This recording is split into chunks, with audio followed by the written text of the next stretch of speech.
Okay, so the tarsometatarsal joints. Okay, so there's first, second, third, fourth, fifth. First three articulations with the cuneiforms, and the fourth and fifth with the cuboid here.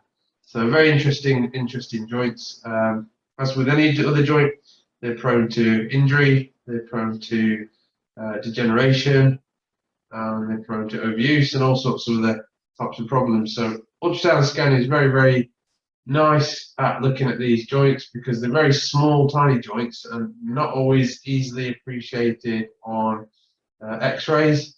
And actually, with ultrasound, you seem to get a little bit more detail. So we're just going to start somewhere over the MTP, just making sure I can see the DIP, and I can even see some extensor tendon there attaching. If I just plentaflex the DIP a little bit, you can see some movement there. Let's head up the shaft of the toe, and now we're at the MTP joint, much bigger joint, much more surface area in there, so we know, and we can palpate that quite easily, so we know where we are as long as we can see the joint.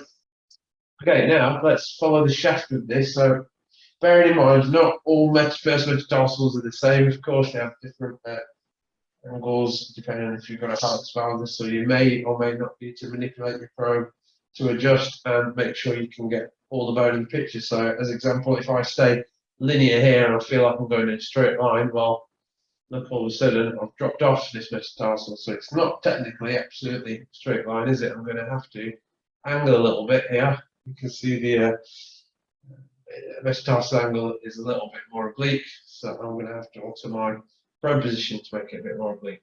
And now I can continue in that linear fashion with transverse, longitudinal plane, up along the shaft of the metatarsal, which is the bright white bone here.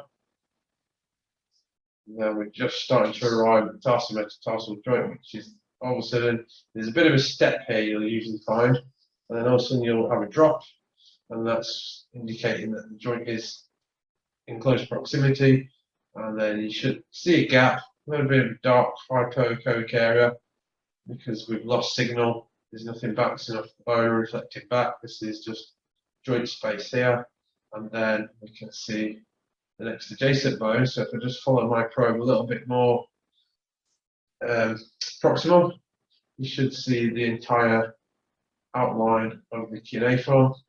Let's head back down to the area of interest. So this is where your tarsometatarsal joint is.